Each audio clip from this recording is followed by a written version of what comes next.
चप्पल में Bluetooth device लगाकर रीट का इम्तिहान देने पहुंचे उम्मीदवार। पुलिस ने 3 उम्मीदवारों के साथ 2 दूसरे लोगों को भी गिरफ्तार किया है। रिपोर्ट देखिए।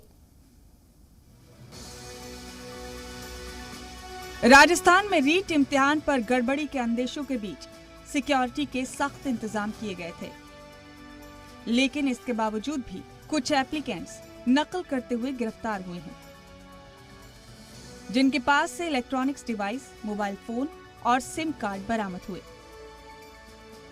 गिरफ्तार किए गए 5 लोगों में 3 एप्लीकेंट और 2 बाहरी लोग हैं, जो एप्लीकेंट्स को नकल में मदद करने के लिए गए थे।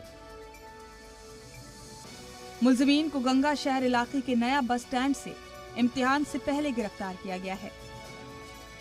कोई इनपुट था डीएसटी के पास, सूचना थी, उसके आधार पे उसकी चप्पल में एक ऐसा डिवाइस मिला जिसमें सिम लगी हुई थी और एक छोटा सा ब्लूटूथ उसके कान में था, जिसको डिटेन कर लिया है।